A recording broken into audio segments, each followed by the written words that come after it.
Boa tarde.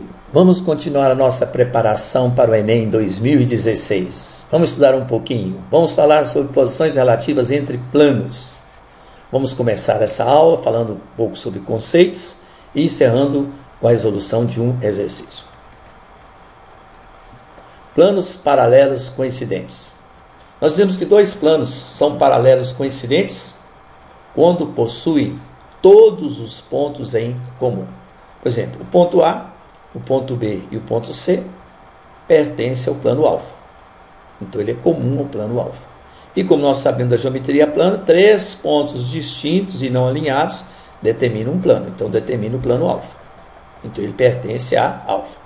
Da mesma forma, os pontos A, B e C também pertencem ao plano beta. Então, eles determinam o plano beta. Então, os pontos A, B e C são comuns aos planos alfa e beta.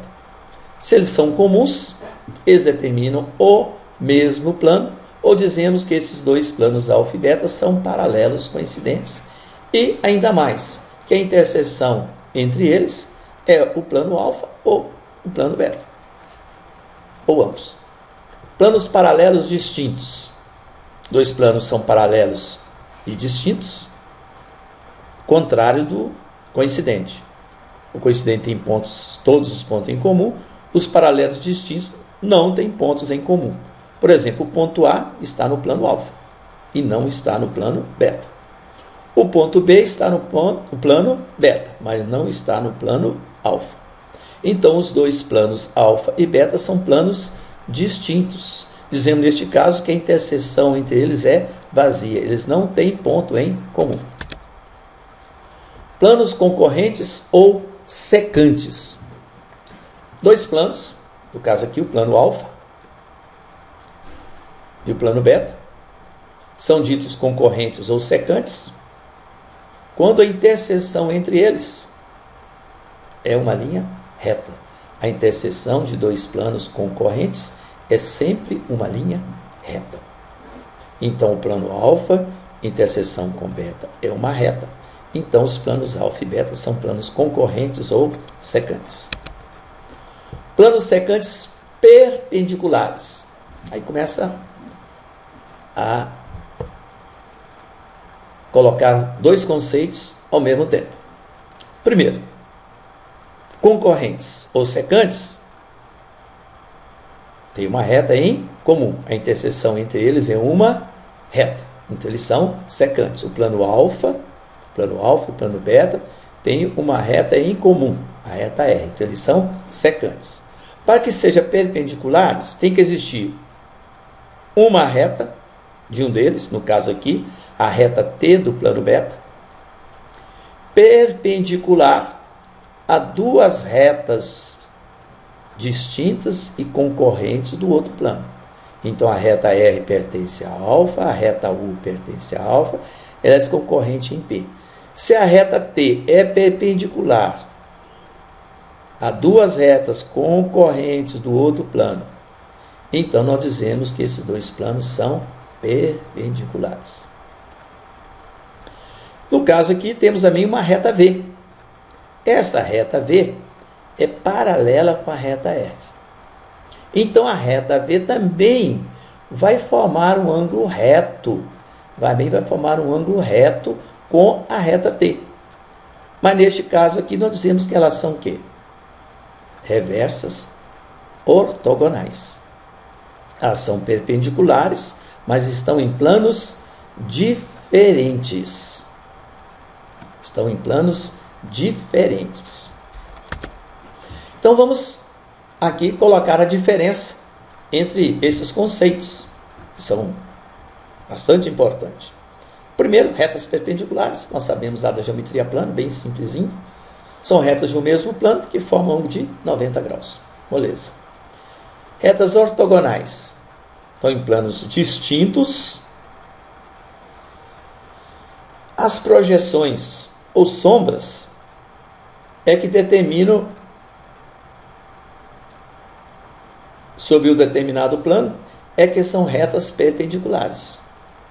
Nós vimos aqui que a reta T e a reta V são ortogonais reversas. Estão em planos diferentes porque são reversas. São ortogonais porque com a sombra de uma, ela vai formar ângulo reto. Se eu pegar a sombra de T aqui na interseção da reta V com a reta U, nós vamos ver que ela vai ser perpendicular. Se essa é perpendicular, essa é paralela com ela, ela vai ser também perpendicular. Se jogar essa, projetar ela para coincidir com a reta R, ela também vai ser perpendicular. Então elas são em planos diferentes, então elas são o quê? Ortogonais. Retas reversas, nós já vimos. Primeiro, não pode ter ponto comum. Então, a reta T e V não tem ponto comum. Não são paralelas. A reta T e a reta V não são paralelas. Então, essas duas retas são o quê? São reversas. Mas pelo fato delas formarem ângulo reto com a sombra ou projeção sobre um determinado plano, é que dá a característica delas serem ortogonais. Mas para que sejam apenas reversas, basta que as retas não sejam concorrentes, não tem ponto comum, que não sejam paralelas, ou simplesmente não pertença a um mesmo plano. Porque se são concorrentes, elas pertencem ao mesmo plano. Se elas forem paralelas, também existe sempre um plano que as contém. Então, para ser reversas, elas não podem pertencer ao mesmo plano. Então, vamos lá a um exercício. O exercício que eu escolhi foi uma questão da Unifor, do Ceará. Na figura abaixo, temos um cubo e nele representado as retas R, S e T. A reta R, a reta S e a reta T. E as afirmativas. 1. As retas R e S são perpendiculares.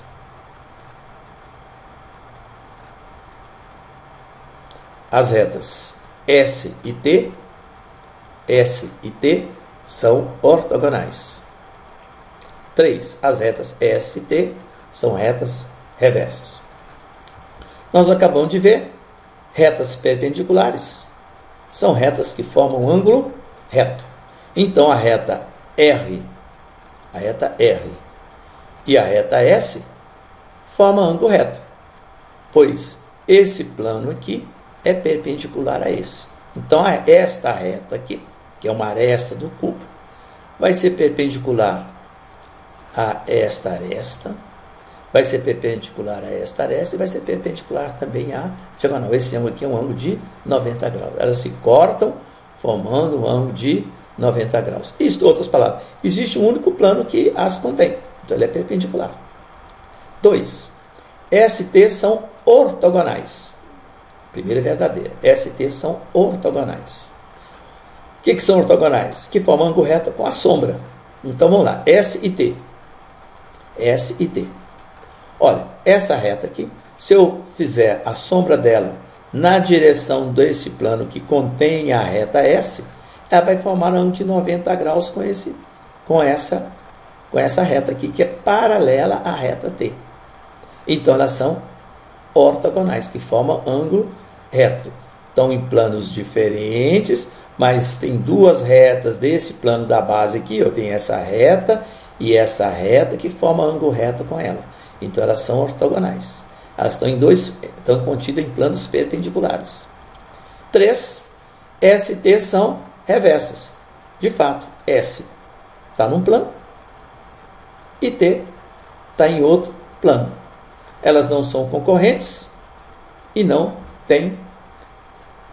são paralelas. Não são concorrentes e não são paralelas. Então, a afirmativa 1 é verdadeira, a segunda também é verdadeira e a terceira é verdadeira. Então, a resposta à letra é: todas as afirmativas são verdadeiras.